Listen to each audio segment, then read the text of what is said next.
وعلى آل سيدنا محمد كما صليت على إبراهيم وعلى آل إبراهيم في العالمين إنك حميد مجيد.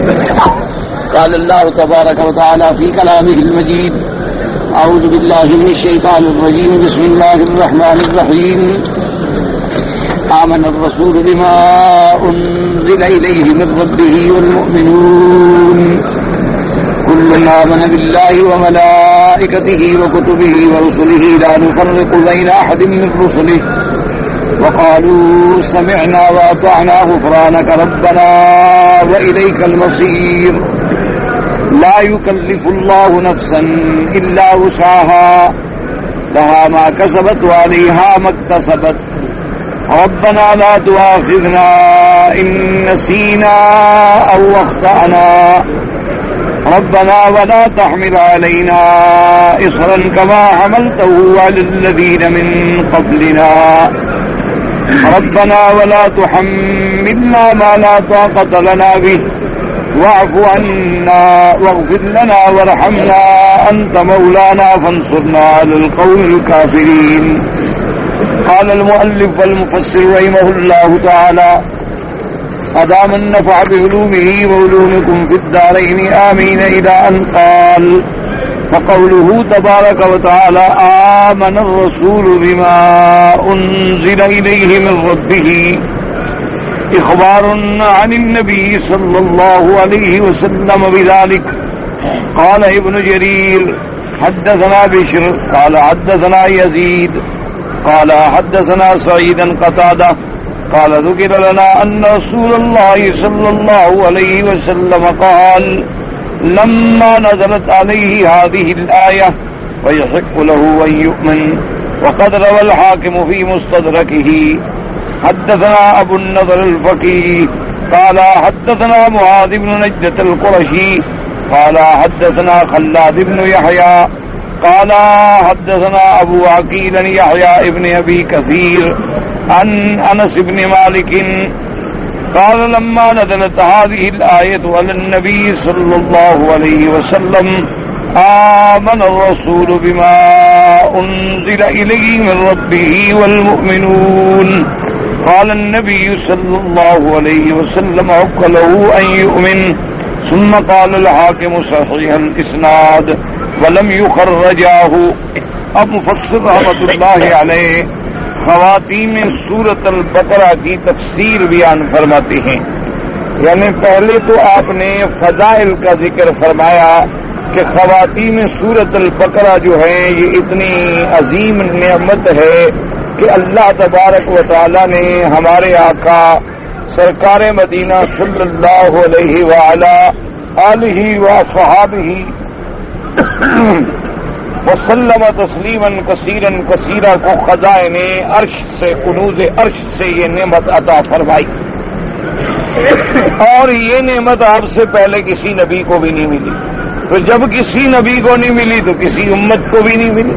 صاف بات ہے. یعنی جب حضور صلی اللہ علیہ وسلم کو یہ نعمت ملی خواتین میں سورۃ البقرہ تو آپ کی امت کو بھی یہ نعمت جو ہے حاصل ہوگی.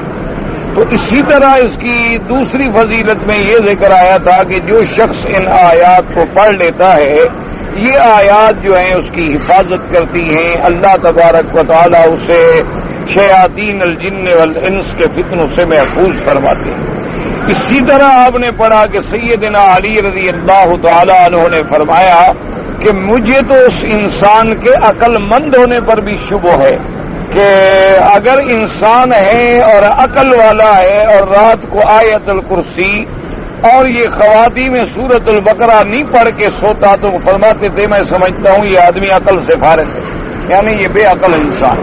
اگر عقل ہوتا تو اللہ کی ان دو نعمتوں کو کبھی نہ چھوڑتا کہ سونے سے پہلے آیت الکرسی کی تلاوت اور خواتین میں سورۃ البقرہ کی تلاوت جو ہے ہر مسلمان کے لیے بے حد ضروری ہے. اور اس سے اللہ تبارک و تعالی اس کی حفاظت فرماتے ہیں. اور پھر سب سے بڑی نعمت ہے کہ قرآن پڑھ کے سو رہا ہے. موت حیات اللہ کے ہاتھ میں ہے. ہو سکتا ہے کہ اس میں نیند اس کی آخری نیند ہو. اس لیے بھی ضروری ہے کہ آیت الکرسی اور خواتین میں سورۃ البقرہ جو ہے رات کو سونے سے پہلے ہر آدمی جو ہے وہ پڑھ لے. اب ان فضائل کے بعد جو خواتین سورۃ البقرہ کے فضائل صحیح احادیث مبارکہ میں ثابت ہیں، اب مفسر رحمۃ اللہ علیہ اس کی تفسیر بیان فرماتے ہیں کہ آمن الرسول بما انزل الیہ من ربہ والمؤمنون، یعنی ایمان لائے پیغمبر بھی جو کچھ اتارا گیا ان پر ان کے رب کی طرف سے، اور مومن بھی۔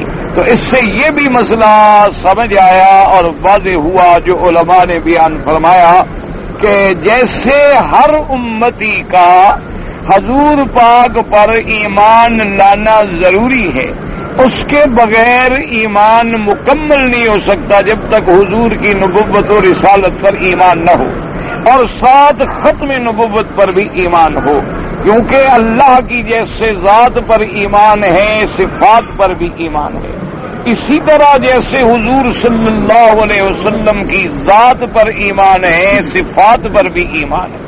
یعنی کیا مانا، اگر کوئی اللہ کو تو مانتا ہے لیکن اللہ کو عالم الغیب نہیں مانتا، کسی اور کو بھی مانتا ہے، تو مسلمان نہیں رہے گا۔ اسی طرح اللہ کو تو مانتا ہے لیکن کہتے ہیں اللہ کا بیٹا ہے، تو اللہ کی صفت کو توڑ دیا، پھر بھی مسلمان نہیں رہے گا، کیونکہ اللہ کی صفت ہی لم یلد ولم یولد، نہ کسی نے جینا نہ اس نے کسی کو جینا۔ تو اب اس نے کہا اچھا اللہ کو مانتا ہے لیکن کہتے ہیں اللہ کی بیوی ہے، تو اللہ تبارک و تعالی لا صاحبۃ ولا ولدا، اللہ بیوی سے بھی پاک، اللہ اولاد سے بھی پاک، تو اب اللہ کو مانتا ہے لیکن صفتیں توڑ رہا ہے، صفتیں جو ہیں اس کے اندر وہ الہاد سے کام لے رہا ہے، تو اب مسلمان۔ اسی طرح ایک آدمی کہے کہ بھی میں حضور پاک کو تو مانتا ہوں، حضور صلی اللہ علیہ وسلم بالکل اللہ کے نبی ہیں، اللہ کے رسول ہیں، اور تمام انبیاء کے امام ہیں، تمام نبیوں سے افضل ہیں، تمام رسولوں سے افضل ہیں، لیکن آپ کے بعد بھی نبی آ سکتے ہیں، تو اس نے بھی حضور کی صفت خاتم النبوت کو توڑ دیا۔ تو جب صفت خاتمیت کو توڑا تو ایمان ختم ہو گیا۔ اس لیے ضروری ہے کہ اللہ پر کب ایمان ہوگا کہ جب تمام آلہہ باطلہ کی نفی کرے کہ لا الہ الا اللہ، کوئی معبود برحق نہیں مگر اللہ۔ اسی طرح جب حضور پر ایمان آئے تو پھر سب جھوٹے نبیوں کی نفی کرے کہ محمد الرسول اللہ، میرا ایمان ہے کہ محمد مصطفیٰ اللہ کے رسول ہیں، لا نبی بعدہ ولا رسول بعدہ، جس کے بعد کوئی نبی نہیں اور کوئی رسول نہیں۔ یعنی جیسے یہاں باقی آلہہ باطلہ کی نفی نہ کرے توحید پہ ایمان نہیں، اسی طرح اگر کوئی جھوٹے نبیوں کی نفی نہ کرے تو پھر حضور کی نبوت پر بھی ایمان نہیں، پھر وہ ایمان نہیں ہوگا۔ جیسے کہ اللہ معاف کرے قادیانی فرقہ ہے، انہوں نے جیسے ایک نیا نبی بنایا اور اس پر ایمان لے آئے، اسی طرح حضور کے زمانے میں مسیلمۃ الکذاب پیدا ہوا، اسود الانسی پیدا ہوا، اسی طرح ایک عورت نے دعوی نبوت کیا، اسی طرح یورپ میں علی جا احمد جو تھا اس نے بھی دعوی نبوت کیا، لیکن اللہ کا شکر ہے کہ اب اس کا بیٹا جو ہے وہ صحیح مسلمان ہے۔ یہ اللہ تبارک و تعالیٰ کی یعنی رحمت ہے کہ علی جا جو تھا اس نے تو دعوی نبوت کیا، وہ تو نبی بن بیٹھا، لیکن اس کا جو بیٹا ہے اب وارث امام الدین وہ بالکل صحیح مسلمان ہے۔ ابھی اس سفر میں بھی وہ مجھے ملے تھے، ملنے بھی تشریف لائے تھے الحمدللہ، تو وہ بڑے سچے مسلمان ہیں، اللہ کا شکر ہے، اللہ کا فضل ہے، اللہ نے ان کو ہدایت دے دی، اللہ تبارک و تعالیٰ نے ان کو بات سمجھا دی۔ تو بہرحال یعنی یہ بات یاد رکھیں کہ حضور کی نبوت پر بھی ایمان، رسالت پر بھی ایمان، لیکن ساتھ ختم نبوت پر بھی ایمان۔ اچھا، اور اگر بعض لوگ جو ہے نا وہ مسلمانوں کو بڑا دھوکہ دیتے ہیں اور کہتے ہیں ہم تو حضور کو خاتم النبیین مانتے ہیں، کہ حضور جو ہے وہ خاتم النبیین ہیں۔ قادیانی اکثر یہ دھوکہ دیتے ہیں مسلمانوں کو، اور عام مسلمانوں کو پتہ نہیں چلتا۔ وہ کہتے ہیں بھی ہمارا تو ایمان ہے، بالکل ہم قرآن پڑھتے ہیں، نماز پڑھتے ہیں، ہم تو حج پڑھتے ہیں، عمرہ کرتے ہیں، اور ہمارا بالکل ایمان ہے کہ حضور خاتم النبیین ہیں۔ اب مسلمان خوش ہو جاتے کہ بھئی جب وہ حضور کو خاتم النبیین مانتا ہے تو بات ختم ہو گئی۔ حالانکہ ان کا مقصد یہ نہیں ہوتا۔ کلمۃ حق ارید بها الباطل، ایک کلمہ تو وہ صحیح استعمال کرتے ہیں لیکن ان کا ارادہ جو ہے وہ دھوکہ دینے کا ہوتا ہے. وہ ان کا مقصد کیا ہوتا ہے کہ حضور خاتم النبیین ہے. خاتم النبیین کا معنی وہ یہ نہیں کرتے کہ آخری نبی، وہ کہتے ہیں بھی خاتم بھی ہے خاتم بھی ہے، اور یہ معنی ہے یعنی مہر نبوت. تو جس کو اللہ کے نبی مہر لگا دیں گے وہ بھی نبی، یعنی حضور ہیں مہر لگانے والے، آخری نبی نہیں. خاتم النبیین وہ کہتے ہیں دیکھو جی خاتم فضت خاتم ذہب نہیں ہے انگوٹھی تو مہر ہے، تو حضور کے پاس بھی خاتم تھی. تو مانا یہ نہیں ہے کہ بھی اچھا پھر وہ مسلمانوں کو عجیب دھوکہ دیتے ہیں. وہ کہتے ہیں دیکھو جی نبوت ایک رحمت ہے، نبوت جو ہے رحمت ہے. قرآن خود کہتا ہے وَرَحْمَتُ رَبِّكَ خَيْرٌ مِّمَّا يَجْمَعُونَ، تو وہاں مراد رحمت سے نبوت ہے. اور لا شک فی ذالک کہ نبوت جو ہے رحمت ہے، حضور سراپا رحمت ہے، رحمت للعالمین ہے. وہ کہتے ہیں دیکھو جناب اگر ہم نے حضور کو آخری نبی مان لیا تو رحمت بند کر دی، تو رحمت کا دروازہ تو ہم نے بند کر دیا. اور اگر ہم نے کہا کہ حضور کے بعد بھی نبی رہیں گے تو رحمت کا دروازہ کھلا ہوا ہے، ہم کھولنا چاہتے ہیں تو ہم وہ بند کرنا چاہتے ہو. تو وہ لوگوں کے دماغ میں جب یہ الجھنیں ڈالتے ہیں، اور عام آدمی کو تو پتا ہوتا نہیں کہ بھئی رحمت کا کھلنا بھی اللہ کے ہاتھ میں ہے، بند کرنا بھی اللہ کے ہاتھ میں ہے. اور حضور کے بعد کوئی نبی نہیں آئے گا. یہ تو نہیں کہ حضور کی نبوت بھی ختم ہو گئی، بات سمجھو، حضور کے بعد کوئی نبی نہیں آئے گا، کوئی نیا رسول نہیں آئے گا. اور لیکن حضور کی نبوت رحمت جو ہے وہ تو ہے، وہ تو قیامت تک ہے، وہ کو ختم تو نہیں ہوگی، اس کا دروازہ تو کسی نے بند نہیں کیا. بلکہ تم دشمن رسول ہو کہ اللہ نے ہمارے نبی کو رحمت بنایا تھا، تم اس کے بجائے ایک اور رحمت لانا چاہتے ہو اپنی طرف سے. تو اصل میں تو تم جھوٹی رحمت کے حقدار دعوے دار ہو. ہم تو اسی رحمت کو مانتے ہیں جو اللہ نے رحمت بنا کے بھیجا کہ وما ارسلناک الا رحمت للعالمین، انسانوں کے لیے بھی اور جنوں کے لیے بھی اور قیامت تک کے لیے حضور کی نبوت اور رسالت جو ہے باقی ہے. تو اس لیے ہمیشہ یاد رکھیں کیونکہ باطل فرقے جو ہیں نا جی وہ عجیب عجیب انداز میں دھوکہ دیتے ہیں اور ایسے ایسے الفاظ کو استعمال کرتے ہیں کہ عام مسلمان آدمی جو ہے وہ بیچارہ پریشان ہو جاتا ہے. وہ کہتے ہیں ہاں جی. اسی طرح وہ بی بی عائشہ کا ایک قول پکڑتے ہیں. بی بی عائشہ نے بھی جیسے فرمایا کہ بھئی حضور خاتم النبیین ہیں یہ تو کہا کرو، لیکن یہ نہ کہنا کہ آپ کے بعد نبی نہیں آئے گا. وہ کہتے ہیں دیکھو بی بی عائشہ نبوت کی قائل ہے کہ بھئی حضور کے بعد بھی نبی آئے گا. حالانکہ بی بی عائشہ یہ سمجھا رہی ہے کہ عقل کے اندھو بات سمجھو، حضور پہ نبوت ختم ہو گئی. یہ نہ کہو نبی تو عیسیٰ علیہ السلام اتریں گے، عیسیٰ علیہ السلام بھی تو نبی ہے اور رسول ہے، لیکن وہ نئی نبوت اور رسالت نہیں ہوگی، وہ تو پہلے سے نبی اور رسول ہے. لہذا ان کا آنا جو ہے حضور صلی اللہ علیہ وسلم کی خاتمیت کو منافی نہیں ہے.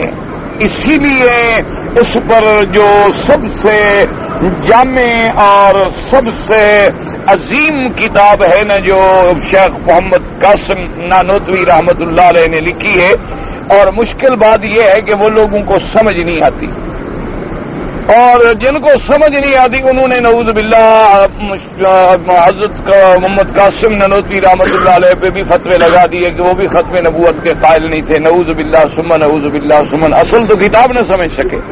یعنی وہ کتاب واقعی اتنی دقیق ہے، اتنی ادق ہے، اتنی اس میں علمی گہرائی اور گہرائی ہے کہ ہر آدمی کے سمجھنے کی طاقت نہیں ہے. اس کو علماء ہی سمجھ سکتے ہیں، اور علماء بھی وہ سمجھیں گے جنہوں نے پھر کسی استاد سے پڑھا ہو. وہ خود مطالعہ کر کے بھی ان کی بات کو نہیں سمجھ سکتے.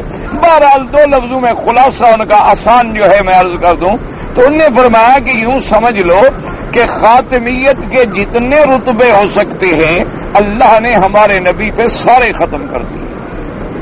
اس کتاب کا خلاصہ یہ ہے کہ بھی خاتم کے جتنے مرتبے بھی ہو سکتے ہیں، جتنے یعنی چاہے خاتمیت مرتبے کی مراد ہو، رتبی مراد ہو، حقیقی مراد ہو، خاتمیت مجازی مراد ہو، خاتمیت ظاہری مراد ہو، انہوں نے فرمایا یعنی یوں سمجھ لو کہ جتنی خاتمیت کے مراتب ہو سکتے تھے نا وہ اللہ نے سارے کے سارے ہمارے نبی محمد الرسول اللہ صلی اللہ علیہ وسلم پہ ختم فرما دیے ہیں۔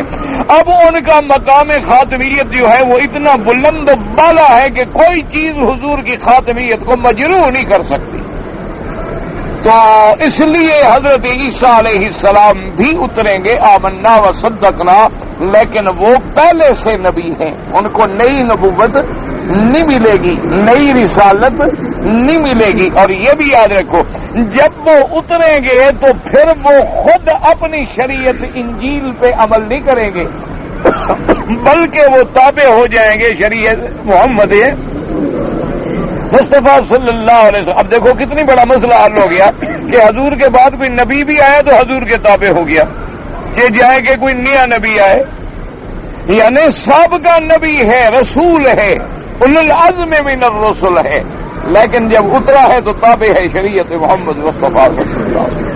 اس لیے وہ حضور کی شریعت پہ عمل کریں گے، حضور صلی اللہ علیہ وسلم کی شریعت کو نافذ کریں گے، حضور صلی اللہ علیہ وسلم کی تصدیق کریں گے، اور اس کے بعد ان پہ موت آئے گی اور وہ پھر حضور کے روضہ مبارک میں دفن ہوں گے، اور قیامت کے دن حضور صلی اللہ علیہ وسلم کے ساتھ کھڑے ہوں گے روضہ مبارک سے۔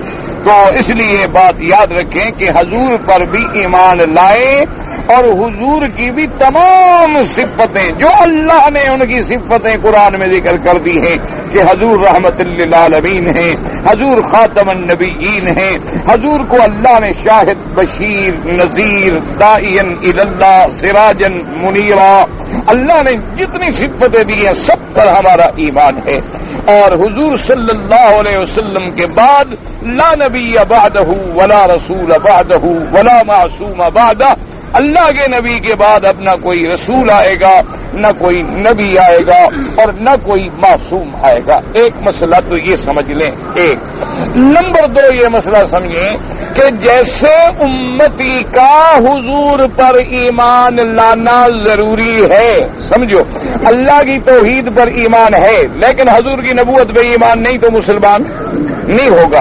اچھا، اب حضور کی نبوت اور رسالت پر جیسے ایمان لانا امتی کا ضروری ہے، اسی طرح خود نبی کا اپنی نبوت پر ایمان لانا بھی ضروری ہے، سمجھے؟ یعنی ہر امتی جو ایمان لائے گا میرے مدنی سرکار پہ صلی اللہ علیہ وسلم، حضور پر ایمان لانا ضروری، بغیر ایمان لانے کے مسلمان نہیں۔ اسی طرح اللہ کے نبی پر بھی اپنی نبوت اور رسالت پر ایمان لانا ضروری ہے، یعنی حضور صلی اللہ علیہ وسلم خود اپنی ذات مبارک بھی، ان کا بھی اپنی نبوت اور رسالت پر ایمان ہے۔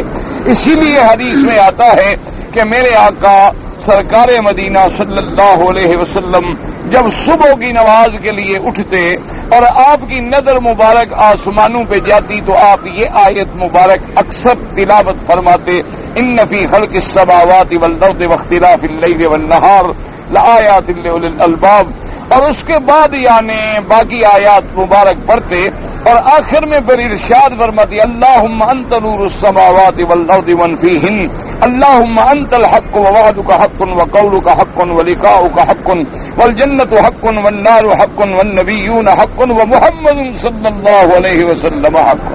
تو حضور صلی اللہ علیہ وسلم بھی روزانہ کہ یا اللہ تو سارے آسمان اور زمین کے روشن کرنے والا ہے، یا اللہ تیرا وعدہ سچا ہے، تیرا ملنا حق ہے، قیامت کا آنا حق ہے، تمام انبیاء کی نبوت و رسالت حق ہے، اور محمد مصطفیٰ صلی اللہ علیہ وسلم کی رسالت و نبوت جو ہے وہ بھی حق ہے۔ تو اسی لیے اب اس آیت کو آپ غور کریں تو پھر سمجھ آئے گا کہ آمن الرسول بما انزل الیہ من ربہ والمؤمنون، اللہ نے فرمایا آمن الرسول، ایمان لائے پیغمبر. سب سے پہلے اللہ نے اپنے رسول کا ذکر فرمایا. کس چیز پہ ایمان لائے؟ بما انزل الیہ من ربہ والمؤمنون، جو کچھ کے اتارا ان پر ان کے رب نے. اور جیسے حضور پیغمبر ایمان لائے، مومن بھی ایمان لے آئے. اسی لیے میں نے عرض کیا تھا کہ اب آپ پہلے سورت بقرہ کی اول سورت پہ نظر ڈالیں کہ اب اول ابتدائی سورت میں اللہ نے کیا فرمایا تھا. فرمایا تھا الذین یؤمنون بما انزل الیک وما انزل من قبلک وبالآخرۃ هم یوقنون اولئک علی ھدی من ربہم واولئک هم المفلحون. اللہ نے فرمایا مومنین کی صفت کیا ہے؟ اللہ نے فرمایا متقین کی صفت کیا ہے؟ الذین یؤمنون بالغیب، ایمان لاتی ہیں بن دیکھے. تو بن دیکھے میں آگے تفصیل یہاں آ گئی، آمن باللہ ملائکتہ وکتبہ ورسلہ. اور اسی طرح یؤمنون بما انزل الیک وما انزل من قبلک، اور مومنوں کی صفت کیا ہے؟ ایمان لاتی ہیں جو اتارا ہم نے تیری طرف اور جو تجھ سے پہلے اتارا ہم نے انبیاء اور رسل پر. یہاں بھی وہی بات آ گئی کہ جیسے ہم ایمان لاتے ہیں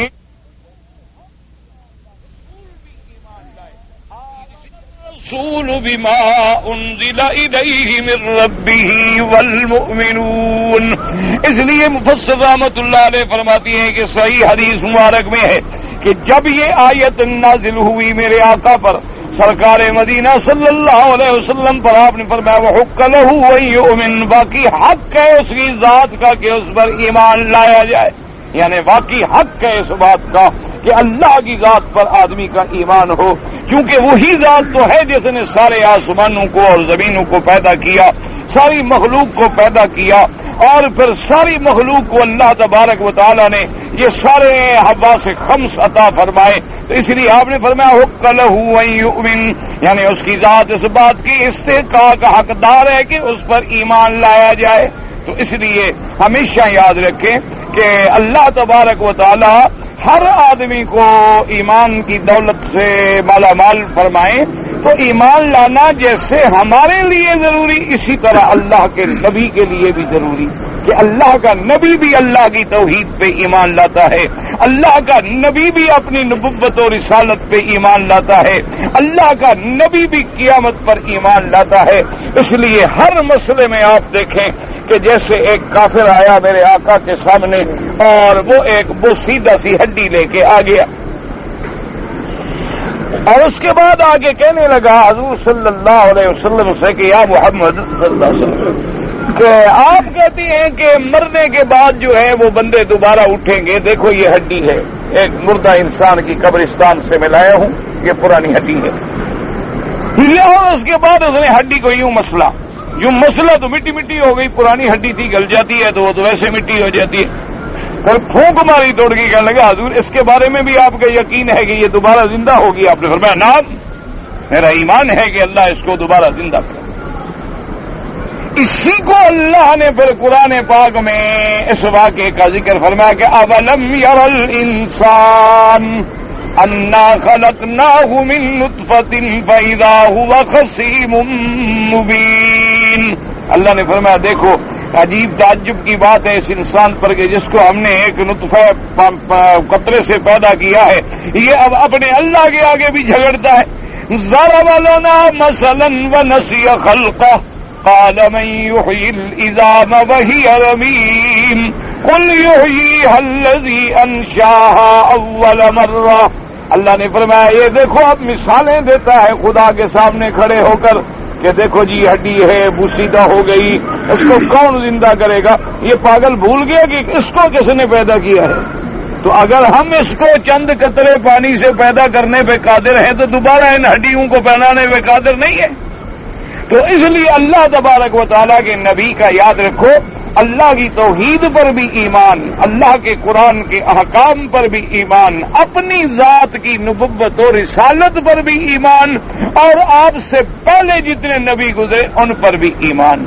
اس لیے اللہ تبارک و تعالیٰ نے وضاحت فرما دی کہ اکیلا صرف تمہارا ایمان نہیں بلکہ آمن الرسول، ایمان لائے پیغمبر اور ایمان لائے مومن کس پہ؟ جو اللہ نے اتارا۔ وقوله تبارک و تعالی والمؤمنون ادفن الرسول، اور اسی طرح مومن جو ایمان لانے والی ہیں وہ بھی ایمان لائے۔ ثم اخبر عن الجمیع، اور اس کے بعد اللہ اب دونوں کی خبر دیتی ہیں، پیغمبر بھی اور ایمان لانے والے کس پہ ایمان لائے۔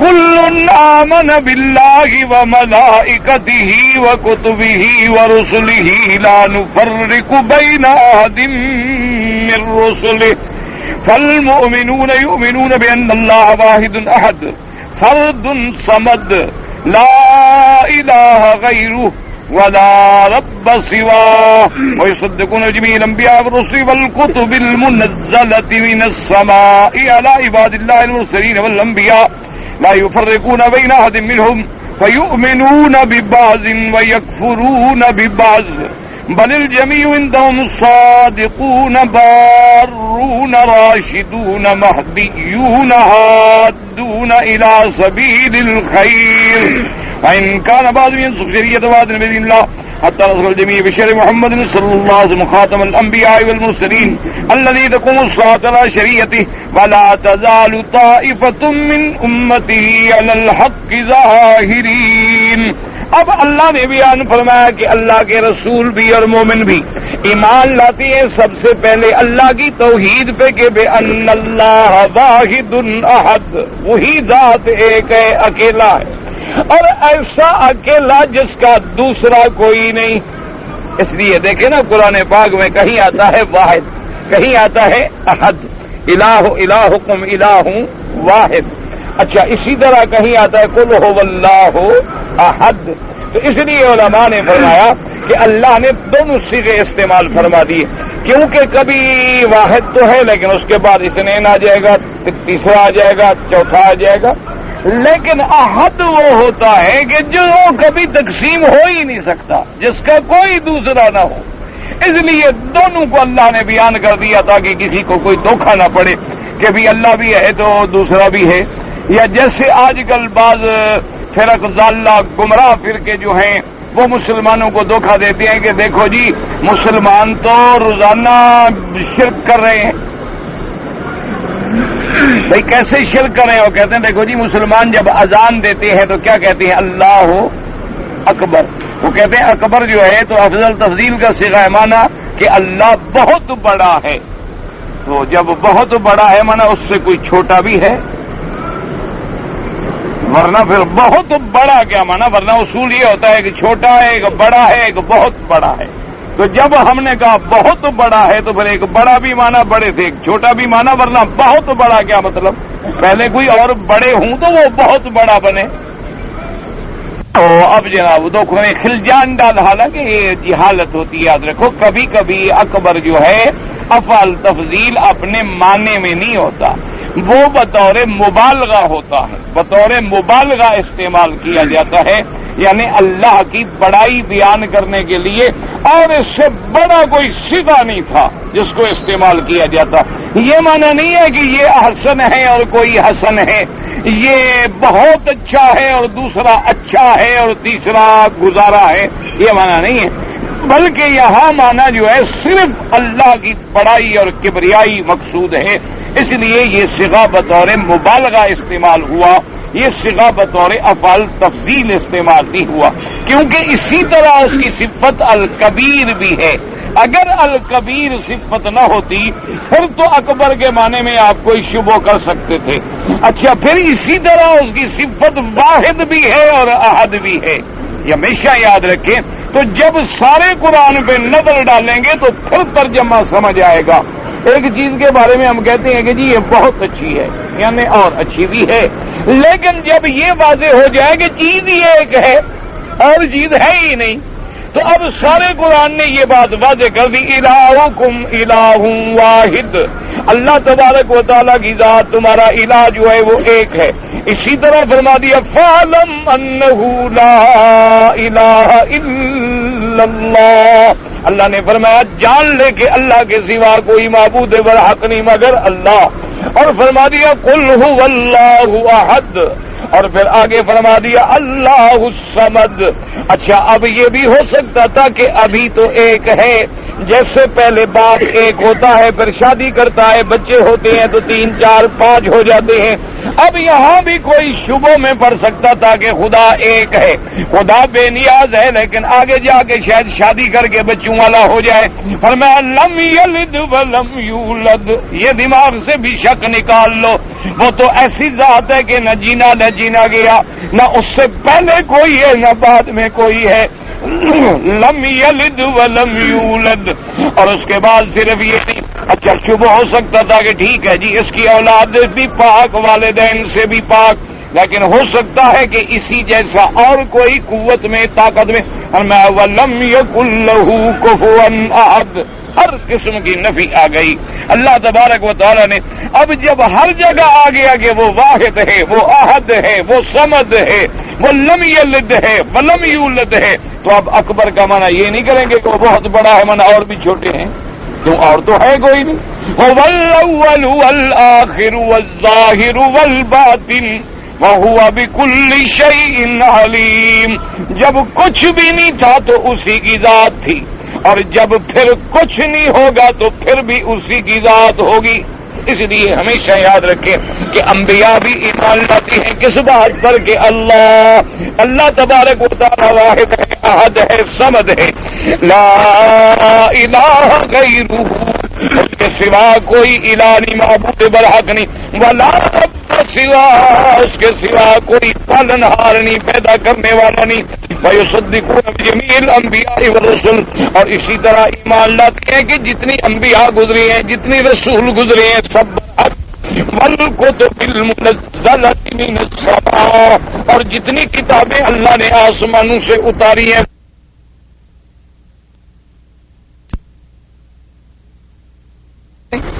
اچھا اسی طرح جو نصرانی ہے بدبخت، وہ عیسیٰ علیہ السلام پر تو ایمان لے آئے لیکن موسیٰ علیہ السلام کے دشمن بن گئے. تو اللہ نے فرمایا کہ جو میرے مومن بندے ہیں وہ سب پہ ایمان لاتے ہیں. لا نفرق بین احد من الرسل. وہ تفریق نہیں کرتے کہ اس رسول پہ ایمان لائیں اور اس رسول پہ ایمان نہ لے آئے. نا سب رسول جو اللہ نے بھیجی ہیں. اچھا یہ ضروری نہیں ہے کہ ہمیں تمام رسولوں کا نام آتا ہو. قرآن نے تو 25 پیغمبروں کا نام لیا ہے، حالانکہ نبی تو 1,24,000 ہیں. من ہوتا علی سبیل الاجمال. ہمارا ایمان ہے کہ میرا اللہ حضرت آدم علیہ السلام سے لے کر ہمارے آقا تک اور ہمارے آقا جتنے پیغمبر ہیں سب پر ہمارا ایمان ہے، اور حضور پر بھی ہمارا ایمان، آپ کی ختم نبوت پر بھی ہمارا ایمان، اور جو تو نے کتابیں اتاری ہیں سابقہ ان سب پر ہمارا ایمان. لیکن یاد رکھیں ہاں یہ تو ہوتا ہے کہ ایک نبی کی شریعت نے دوسرے نبی کی شریعت کو منسوخ کر دیا، یعنی پہلے ایک حکم تھا، دوسرا نبی جب آیا تو پہلا آرڈر جو ہے منسوخ ہو گیا. یہ تو ہوتا ہے، لیکن جو اصل دین ہے وہ کبھی منسوخ نہیں ہوتا، ہمیشہ یاد رکھیں. یعنی اصول دین جو ہے، بنیاد جو ہے وہ تو ایک ہے. اس کی مثال سمجھ لیں، جیسے آپ ایک مکان بناتے ہیں، آپ ایک مکان بناتے ہیں، اس کا ایک سٹرکچر کھڑا کرتے ہیں، نیچے بھیم ڈالتے ہیں، پھر پلر کھڑے کرتے ہیں، اس پر آپ چھت ڈالتے ہیں. اچھا پھر آپ اس میں ونڈو لگاتے ہیں، دروازے لگاتے ہیں، کھڑکیاں لگاتے ہیں اور روشن دان بناتے ہیں کہ اچھا ان کو کبھی کبھی آپ بدل دیتے ہیں کہ بھئی یہ کھڑکی ذرا یہاں نہیں یہاں ہونی چاہیے. اچھا اسی طرح آپ کہتے ہیں یہ دروازہ جو ہے نا بس اب اس دروازے کے بجائے وہ ایک دروازہ جو ہے نا 2 کے بجائے وہی 1 والا لگا دو، وہ بدل.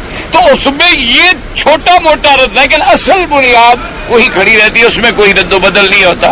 تو نبوت اور رسالت کی جو بنیادی عقیدہ ہے کہ اللہ پر ایمان، اللہ کی توحید پر ایمان، انبیاء کی نبوت اور رسالت پر ایمان، آخرت پر قیامت پر ایمان، اس میں کوئی رد و بدل نہیں. یہی عقیدہ آدم علیہ السلام لے کے آئے، یہی عقیدہ نوح علیہ السلام لے کے آئے، اور یہی عقیدہ میرے پاک نبی محمد مصطفیٰ صلی اللہ علیہ وسلم لے کے آئے. اچھا باقی رد و بدل کس میں ہوتا ہے؟ شریعت کے باقی احکام فروعی میں. اچھا وہ رد و بدل کیوں ہوتا ہے؟ وہ بھی اللہ کی رحمت ہے. یاد رکھیں وہ بھی اللہ کی رحمت ہے کہ حسب احوال لوگوں کے احکام اتارے گئے. جو اس زمانے کے حالات کے مطابق تھے، اس میں جو اس کے بعد آئے، اس میں جو اس کے بعد آئے، اس میں۔ اچھا، اس کی مثال بعض علماء نے یوں سمجھائی ہے کہ آپ یوں سمجھ لیں مثلاً کہ جب بچہ پیدا ہوتا ہے تو آپ اس کے لیے ایک قمیص بناتے ہیں، تو اب 10 دن کا بچہ ہے تو قمیص پر آپ کا خرچ آئے گا مثلاً 1/4 حصہ 1 گز کا۔ اچھا، اب بڑا ہو گیا، آدھا گز لگ گیا، اب اس سے بڑا ہو گیا، پھر 1 گز کا قمیص بن گیا، جو بڑا ہوتا گیا قمیص بدلتا گیا، بڑھتا گیا، بڑھتا گیا، بڑھتا گیا۔ اب جب وہ 33 سال کی عمر کو پہنچ جاتا ہے اور بلوغ 40 پہ آ جاتا ہے، اب نمو ختم ہو گیا، اب جو اس کا سائز بن جائے گا پھر وہ مرنے تک وہی رہے گا، اس میں پھر کوئی رد و بدل نہیں ہوگا۔ اب جو اس کا یعنی قمیص کا ایک طول ہے بھئی، وہ اپنا مثلاً کوئی 54 پہ ہے، کوئی 56 پہ ہے، کوئی زیادہ ہے، کوئی چھوٹا ہے، بس پھر وہ مرنے تک اس میں اب کوئی رد و بدل نہیں آئے گا۔ تو انہوں نے کہا کہ عالم انسانیت جیسے جیسے ترقی کرتا آیا، شریعت آتی گئی آتی گئی آتی گئی، اب جب حضور پاک کا آخر زمانہ آ گیا تو انسانیت انتہا پہ پہنچ گئی۔ جب انتہا پہ پہنچ گئی تو اللہ نے ایک کامل شریعت دے دی جو قیامت تک اب نہیں بدلے گی، اب ہمیشہ قیامت تک وہی شریعت رہے گی، کیونکہ اب انسانیت بھی گویا کہ اپنی معراج پہ پہنچ گئی، اپنی انتہا پہ پہنچ گئی، عقلی طور پر بھی اور قلبی طور پر بھی، قالبی طور پر بھی، ہر لحاظ سے جو ترقی کرنی تھی انسانوں نے وہ ہو گئی۔ اس لیے اللہ نے اپنا آخری پیغمبر بھیجا اور ان کو ایسی شریعت دے کے بھیجی کہ جو قیامت تک پھر بدلنے کی کوئی ضرورت نہیں، وہی احکام جو ہے وہ قیامت تک نافذ العمل ہوں گے اور قیامت تک ان میں کسی قسم کا رد و بدل نہیں ہوگا۔ اسی لیے آج آپ دیکھ رہے ہیں کہ دنیا نے بڑے بڑے قانون بنائے ہیں، بڑے بڑے پارلیمنٹیں آئیں، بڑے بڑے پارلیمنٹیرین آئے، بڑے بڑے قوانین کے ماہرین آئے، بڑے بڑے لا کے سمجھنے والے آئے، قانون کے موجد پیدا ہوئے، لیکن قانون بنائے گئے 2 سال 4 سال 5 سال 10 سال کے بعد ختم۔ پھر ان کو خود ترمیم کرنی پڑی کہ بھی اس قانون کو بدلو، یہ اب نافذ العمل نہیں ہو سکتا، یہ نہیں چل سکتا۔ ہم نے جو کچھ سوچا تھا کہ حالات ہی ہوں گے، لیکن حالات تو بدل گئے۔ لیکن اللہ کے قوانین کو دیکھیں کہ 1400 سال گزر گئے ہیں، اب 15ویں صدی میں آپ داخل ہو چکے ہیں، لیکن الحمدللہ اللہ کا ایک قانون نہ بدلا گیا، نہ بدلنے کی ضرورت ہے، نہ قیامت تک بدلا جائے۔ ایک ہے کہ کوئی نہ مانے، اس کا تو کوئی علاج نہیں ہے۔ ایک تو ہے نا جی، ایک آدمی جیسے ایک مثال مشہور ہے، ایک آدمی گیا، اس نے کہا جی میں گیا تھا ملتان اور سارے ملتان والوں کو جھوٹا کر کے آ گیا۔ لوگ حیران ہو گئے، ابھی ملتان میں اتنے لوگ رہتے ہیں، ایک آدمی سب کو کیسے جھوٹا کر آیا؟ انہوں نے کہا ابھی سب کو تم نے کیسے جھٹلا دیا؟ لگا جو بات کہتے تھے میں نہیں مانتا تھا، وہ جو بات بھی کہتے تھے میں کہتا تھا میں جھوٹ کہتے ہیں، تو بس سب کو جھوٹا کر دیا میں۔ اب اس کا تو کوئی علاج دنیا میں نہیں ہے کہ آدمی مانے نہ، ورنہ یاد رکھیں کہ آج جتنے جدید مفکرین ہیں، چاہے وہ کافر ہیں، انگریز ہیں، نصرانی ہیں، یہودی ہیں، ان میں جو سلیم ہیں، ذرا عقل رکھنے والے، وہ اعتراف کر رہے ہیں کہ اگر دنیا کو بچانا ہے تو اسلام کے قانون نافذ کرو، ورنہ یہ معاشرہ نہیں بچ سکتا۔ تمہارے قوانین نے معاشرے کو جہنم بنا دیا ہے اور معاشرہ تباہ ہو کے رہ گیا ہے، معاشرے میں انسانی اقدار ختم ہو کے رہ گئی ہے۔ یہ جو بڑے آزادی کے متوالے بنتے تھے نا، جن کی آزادی کے لیے آپ بھی بڑے ترستے ہیں کہ جی وہاں بڑی آزادی ہے اور وہاں بڑی آزادی ہے اور وہاں بڑی وہاں ان آزادی والوں سے جا کے پوچھو، رو رہے ہیں، رو رہے ہیں۔ تم آنسو سے روتے ہو، وہ خون کے آنسو رو رہے ہیں کہ ہم تو یہ آزادی کے چکر میں آ کے برباد ہو گئے، اب نہ باپ ہے کوئی، نہ ماں ہے کوئی، نہ بہن ہے کوئی، نہ بیوی ہے کوئی، نہ بیٹا ہے کوئی، نہ نسب ہے، نہ رشتہ ہے، نہ تعلق ہے، ہر کوئی آزاد ہے۔ نتیجہ یہ نکلا کہ پورا معاشرہ ٹوٹ پھوٹ گیا، ختم ہو گیا معاشرہ، کیونکہ اس کو جوڑنے والی ساری چیزیں تو ہم نے ختم کر دی نا جی۔ ہر آدمی آزاد ہے، بیوی آزاد، شوہر آزاد، بیوی کی مرضی آئے تو وہ شام کو گھر آ جائے، نہ آئے ٹھیک ہے، کلب میں رات گزار لے، کون ہو تم پوچھنے والے؟ ٹھیک ہے، شوہر جہاں مرضی آئے چلا جائے، کون ہے بیوی پوچھنے والی؟ جہاں مرضی آئے چلا جائے، کون ہے باپ؟ وہ رشتے ٹوٹ گئے، نسب ختم ہو گئے۔ اب نتیجہ یہ ہے، آپ حیران ہوں گے، جو اس وقت دنیا کا سب سے بڑا ترقی یافتہ ملک ہے نا، وہاں ایک سال میں 10 لاکھ حرامی بچے پیدا ہوتے ہیں۔ 10 لاکھ حرامی بچے جن کا باپ نہیں، جو کلب جو آگے کوئی پارک میں بچہ پھینک جاتا ہے، کوئی ہسپتال میں چھوڑ جاتا ہے، کوئی روڈ پہ پھینک دیتا ہے، کوئی کسی سٹور میں بچہ چھوڑ کے چلے جاتے ہیں، کیونکہ بھئی اسقاط حمل جو ہے وہاں جرم ہے نہیں، کسی نے اپنا حمل گرایا، بچے کو چھوڑا، لپیٹا، کسی گرم کپڑے میں رکھا اور گئی۔ 10 لاکھ اوسطاً ایک سال میں حرامی بچہ پیدا ہو، 10 سال میں کتنی ہو جائے گا؟ 1 کروڑ حرامی اولاد ہو جائے گی، جن کا ماں باپ کا پتہ ہی کوئی۔ پھر ان سے آپ کیا توقع رکھتے ہیں کہ آگے جا کر وہ معاشرے کو سدھاریں گے؟ اسی طرح سے اللہ معاف کرے، اللہ معاف کرے، اللہ معاف کرے، بعض وہاں ادارے ہیں، مثلا کالج ہے یا اسکول ہے یا کوئی ادارہ ہے، وہاں کچھ نوکریوں کے لیے ضرورت ہوئی، اس نوکری نے، کمپنی نے شرط یہ رکھی تھی کہ ہم لڑکیوں کو نوکری دیں گے، لیکن شرط یہ ہے کہ لڑکیاں کنواری ہونی چاہیے۔ پہلے ان کو میڈیکل ٹیسٹ دینا پڑے گا، میں نام نہیں لیتا، میڈیکل ٹیسٹ جب لیا گیا نا جناب، آپ اندازہ فرمائیں کہ کنواری لڑکیوں میں 85% لڑکیاں جو ہیں وہ اپنی بکارت ظاہر کر چکی ہیں۔ اب اسی سے اندازہ فرمائیں، یہی آزادی کا ثمر ہے۔ یہ آزادی تمہیں بڑی خوب لگتی ہے جب لوگوں کے گھر دیکھتے ہو، جب تمہاری اپنی لڑکی باہر نکل جائے گی پھر تمہیں سمجھ آئے گا آزادی کا معنی۔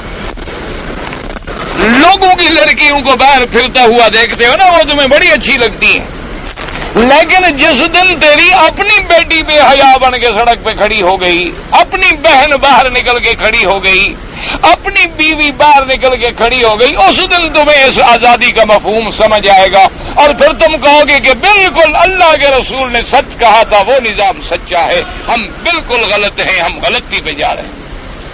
اس لیے ہمیشہ یاد رکھیں کہ اسلام ایسا جامع ہے کہ آدم علیہ السلام سے لے کر میرے پاک نبی تک ایسی نبوت کی ایک ایسی کڑی ہے، ایسا ہیروں کا جڑا ہوا ایک ہار ہے کہ جس میں کہیں کوئی فرق نہیں، ایک دعویٰ ہے، ایک ایمان ہے، ایک عقیدہ ہے، ایک خدا ہے، اسی طرح نبوت ہے، رسالت ہے، قیامت ہے، کسی کا کوئی جھگڑا نہیں۔ اختلاف کیا ہے؟ فروعی مسائل میں، کبھی 3 نمازیں تھی، کبھی 5 ہو گئی، کبھی 20 روزے تھے، کبھی 30 روزے ہو گئے، جیسے جیسے ان کے معاشرے کا نشو و نما تھا اسی طرح اللہ نے ان پہ احکام نازل فرمائے تھے۔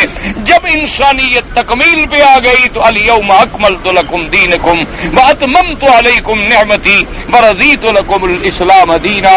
اللہ نے فرمایا میرے مدنی آج ہم نے تم پر پھر دین کامل کر دیا اور نعمت پوری کر دی، کیونکہ آپ کے بعد تو پھر قیامت ہے اور کسی نبی نے آنا نہیں۔ تو اس لیے فرماتے ہیں کہ وہ سب پر ایمان لاتے ہیں۔ وَيُصَدِّقُونَ بِجَمِيعِ الْأَنْبِيَاءِ وَالرُّسُلِ وَالْكُتُبِ الْمُنَزَّلَةِ مِنَ السَّمَاءِ عَلَى عِبَادِ اللَّهِ الْمُرْسَلِينَ وَالْأَنْبِيَاءِ لَا يُفَرِّقُونَ بَيْنَ أَحَدٍ مِّنْهُمْ فَيُؤْمِنُونَ بِبَعْضٍ وَيَكْفُرُونَ بِبَعْضٍ، بلکہ ان کا عقیدہ کیا ہے؟ الجمیع عندهم، ان کے نزدیک تمام انبیاء رسول صادقون بارون، سب کے سب سچی ہیں، سب کے سب پاک ہیں، سب کے سب ہدایت والے ہیں، سب کے سب ہدایت کرنے والے ہیں خیر کے رستوں کی۔ وَإِنْ كَانَ بَعْضُهُمْ يَنسُخُ شَرِيعَةَ بَعْضٍ بِإِذْنِ اللَّهِ، ہاں اگر بعض نے اللہ کے حکم سے دوسرے نبی کی شریعت کو چاہے منسوخ بھی کر دیا، حتیٰ نسخ الجمیع، حتیٰ کہ جب ہمارے آقا ایک آمنہ کے لال سیدنا محمد مصطفیٰ صلی اللہ علیہ وسلم نسخ الجمیع بشریع محمد صلی اللہ علیہ وسلم خاتم الانبیاء والمرسلین، اللہ پاک نے حضور کو بھیج کے پہلی ساری شریعتیں منسوخ کر دی، اب حضور کی شریعت ہے الذی تقوم الساعۃ ولا شریعت ہی، آپ کی شریعت پر ہی قیامت قائم ہوگی، اب قیامت تک اور کوئی شریعت نہیں آئے گی۔ اور فرمایا ولا تزال طائفۃ من امتی علی الحق ظاہرین، اور یہ بھی اللہ کی رحمت ہوگی کہ قیامت تک اللہ کے نبی کی امت میں سے ایک جماعت ہمیشہ ایسے رہے گی جو حق پر ہوگی اور حق پر غالب رہے گی، کبھی حق کو چھوڑنے والے نہیں ہوں گے۔ دعا کریں اللہ ہمیں بھی ان میں شامل کر دے۔ پتہ جی کہ ہماری بلڈنگ میں پینے کا پانی جو ہے وہ آتا ہے اور اس میں دوائی ملی ہوئی ہوتی ہے، کیمیکل ملے ہوتے ہیں، یعنی وہ آج کل دوائیں ملاتے ہیں نا کلورین وغیرہ، تاکہ جراثیم جو ہیں وہ اس کے اندر نہ بچیں، تو اس لیے ہم اس سے چائے نہیں بنا سکتے۔ تو ہم اگر زمزم سے چائے بنائیں کوئی بات نہیں، زمزم کا استعمال بھی جائز ہے، کوئی منع نہیں ہے۔ حضرت اسماعیل علیہ السلام جو تھے اللہ کے رسول تھے، نبی تھے، اور آپ کے زمانے میں تو تھا ہی صرف زمزم، آپ زمزم سے ہی کھانا پکاتے تھے، آپ زمزم سے ہی غسل فرماتے تھے، آپ زمزم سے ہی کپڑے دھوتے تھے۔ تو اس لیے یہ تو علماء نے لکھا ہے کہ بھی اگر دوسرا پانی موجود ہے تو ادب کا تقاضا یہ ہے کہ ہم اس برکت والے پانی کو، شفا والے پانی کو دوسرے کاموں میں کیوں لگائیں، ورنہ یہ نہیں کہ شریعت میں ہم دوسرے کاموں میں لگا ہی نہیں سکتے۔ اچھا بعض لوگ جو ہے نا ان کا پھر عجیب عقیدہ ہوتا ہے کہ جی پانی ہے رحمت والا، اس کو آگ پہ کیسے چڑھا دیں؟ تو بھائی آگ پر روٹی کو کیوں چڑھا دو، پھر وہ کیوں کھاؤ؟ ہر چیز اللہ کی رحمت ہے، وہ بھی تو رحمت ہے، نعمت نہیں ہے، وہ اللہ کی نعمت ہے، گوشت بھی اللہ کی نعمت ہے، بکری بھی اللہ کی نعمت ہے، سبزی بھی اللہ کی نعمت ہے، وہ تو آگ پہ چڑھا رہے ہو، صرف زمزم کا پانی آگ پہ نہیں چڑھنا چاہیے کیونکہ رحمت کا پانی۔ یہ جو ہے نا یہ عقیدے لوگوں کے اپنے گھڑے ہوئے ہیں، اپنی طرف سے خود گھڑتے ہیں، اور ورنہ اس کی کوئی حقیقت نہیں۔ زمزم کا پانی بڑی رحمت والا پانی ہے، اس میں شفا ہے، اللہ کے نبی نے فرمایا غذا کی غذا ہے، دوا ہے، شفا ہے، لیکن اگر کوئی اس کو کھانے میں بھی استعمال کرے کوئی حرج نہیں، کوئی منع نہیں۔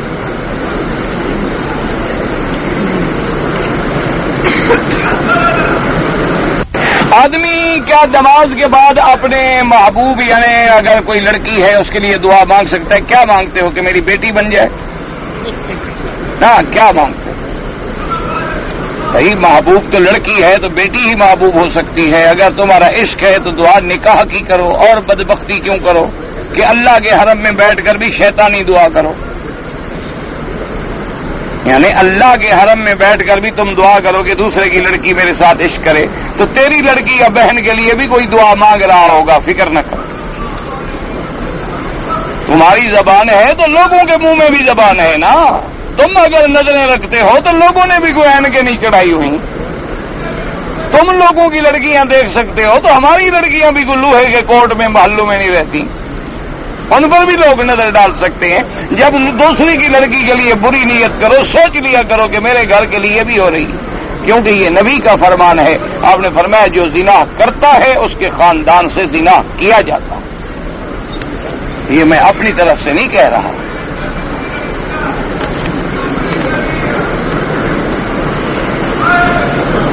جی ہم ہوٹل میں کام کرتے ہیں، ہوٹل میں ہمیں ٹپ ملتی ہے یعنی بخشش جسے کہتے، ٹھیک ہے کوئی اپنی خوشی سے تمہیں دیتا ہے وہ تو حلال ہے، اس میں کیا ہے؟ ایک آدمی کی تم نے خدمت کر دی، سروس کر دی، اٹھایا بٹھایا، سامان پہنچا دیا، یا اچھے اخلاق سے پیش آ کر نے محبت سے دے دی، کوئی ایسی بات نہیں۔ ویسے آج کل تو خیر ٹپ جو ہے نا لوگ دیتے ہیں اس لیے کہ ہمیں پتہ لگے کہ یہ بڑا آدمی ہے، لیکن کسی طرح بھی بڑے کا مال نکلتا ہے تم لے لو، کوئی فکر نہیں۔ بڑوں نے تو سارے معاملے خراب کیے ہیں، ان کا مال جتنا نکل جائے اچھی بات ہے۔ کہتے جی میں گھر گیا 1 سال پہلے تو مجھے گھر میں بہت بھوک لگی ہوئی تھی، میں نے بڑی بہن سے کہا کہ مجھے کھانے کے لیے دے دے، تو انہوں نے کہا کہ میں نہیں پکا سکتی، تو میں نے بھی جھوٹ میں قسم کہہ لیا کہ مجھ پر آئندہ تمہارے ہاتھ کا کھانا حرام ہے۔ اس قسم کی قسمیں توڑ دینی چاہیے، بہن کے ہاتھ کا کھانا کھایا کرو اور 10 آدمیوں کو کھانا کھلاؤ 2 وقت، اگر قسم کھائی، کیونکہ حرام کرنے کا معنی یہی ہے۔ امام کے پیچھے میں حنفی مسلک پر بھی ایک بات یاد رکھیں، حنفی مسلک میں جو بھی ہیں امام کے پیچھے فاتحہ نہیں پڑھنی، شافعی مسلک میں جو ہیں ان کو امام کے پیچھے چاہے نماز سری ہو یا جہری ہو فاتحہ پڑھنی ہے، اور حنبلی مسلک میں جو لوگ ہیں ان کے نزدیک یہ ہے کہ جب جہری نماز ہے امام زور سے پڑھ رہا ہے تو نہ پڑھیں، اور سری نماز ہے تم نہیں سنتے ہو تو پڑھا کریں۔ باقی دلائل کا مسئلے جو ہیں وہ مولویوں کا کام ہے۔ تمہارے دل میں اتنی بات ہے جو تم سمجھ سکتے ہو کہ اگر باقی تم حنفی مسلک پر ہو تو امام ابو حنیفہ رحمۃ اللہ علیہ کے نزدیک مقتدی کو کچھ نہیں پڑھنا ہے، پیچھے امام کا پڑھنا ان کے لیے کافی ہے۔ اسی طرح امام اگر عشاء یا مغرب کی نماز پڑھا رہے ہیں تو امام کے ساتھ پہلی دوسری رکعت وہی مسئلہ وہی ہے کہ مقتدی ہے، حنفی مسلک پر کچھ امام کے پیچھے نہ پڑھے، شافعی ہے پڑھا کرے۔ جی کوئی آدمی اپنی بیوی کے پستان اگر پکڑے تو یہ جائز ہے، کیوں نہیں؟ اس کی بیوی ہے، کیوں نہ پکڑے؟ اب تو پکڑنے سے زیادہ آگے لوگ چلے گئے، دودھ شودھ بھی پی لیتے ہیں، پکڑنے والی بات تو پرانی ہو گئی۔ اب تو فلموں کا زمانہ ہے، جدید دور ہے، سیکھ رہے ہیں بیچارے۔ باقی کسر رہ گئی یا تھوڑی بہت پیشاب پینے کی، وہاں بھی آ جائیں گے، کیونکہ دیکھیں نا جی منہ سے یہاں تو آ گئے ہیں نا، باقی کتنا فاصلہ رہ گیا؟ فکر نہ کریں، جو یہاں تک پہنچے وہاں پہنچے گا، ڈائری میں لکھ لو میری بات۔ ویسے شریعت میں پستان بیوی کا پکڑ سکتا ہے، کوئی بات نہیں، کوئی منع نہیں۔ میرا عقیدہ یہ ہو کہ میرا وہی مسلک ہے جو صحابہ کا، تو ٹھیک ہے، بالکل ٹھیک ہے۔ اگر عمرے والے حضرات جو ہیں یہاں مسافر ہیں، بالکل مسافر ہیں، بھائی عمرے والے ہوں یا حج والے، جب یہاں آئیں 15 دن رہنے کی نیت نہیں ہے، یعنی ان کی مار دن 2 دن 4 دن چلے جائیں گے، تو اگر اکیلے نماز پڑھیں گے تو قصر کریں گے، لیکن امام چونکہ مقیم ہے، امام کے پیچھے نماز پڑھیں گے تو پوری پڑھیں گے۔ باقی سنتیں اور نفلیں ان پہ معاف ہیں، یعنی نہیں پڑھیں گے گناہ نہیں ہوگا۔ اگر وہ پڑھنا چاہیں تو پڑھیں، کوئی منع بھی نہیں کہ ان کو اللہ نے حرم نصیب کیا، پتہ نہیں پھر ملے گا نہیں ملے گا، موقع مل گیا ہے تو آپ پڑھتے رہیں، کوئی منع نہیں ہے، لیکن نہ پڑھیں تو گناہ کوئی نہیں، اللہ نے معاف کیا ہے۔ میں اپنی بیٹی کا نام سائرہ فاطمہ رکھ سکتا ہوں، 2 نام تو نہ رکھو نا، ایک رکھو۔ فاطمہ مستقل نام ہے، سائرہ مستقل نام ہے، سائرہ فاطمہ یہ تو 2 ہو گئے، ایک رکھو، ان 2 میں جو بھی رکھو۔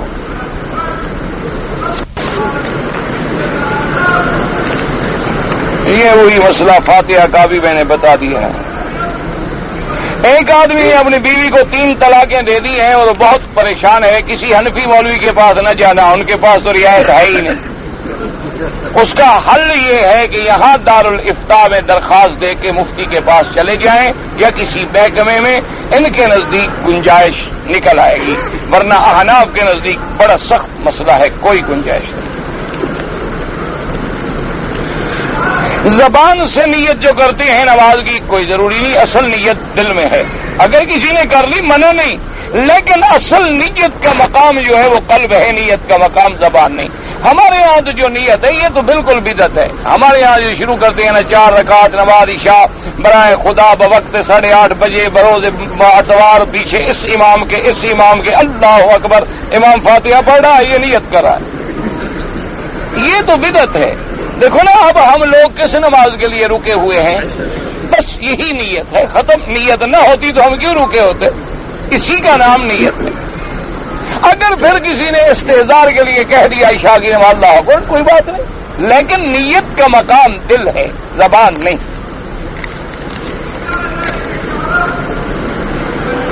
میری 2 بہنیں ہیں، ان کے لیے رشتے نہیں مل رہے، بھائی دعا کریں، اللہ کرے ان کو رشتے اچھے مل جائیں، اور دعا کریں جن مسلمانوں کی بیٹیاں ہیں، بہنیں ہیں، آج کل شریف لوگ بہت پریشان ہیں، اللہ ان کی مشکلات رفع فرمائے، اللہ تبارک و تعالیٰ ان کے لیے صحیح اور مناسب رشتے نصیب فرمائے۔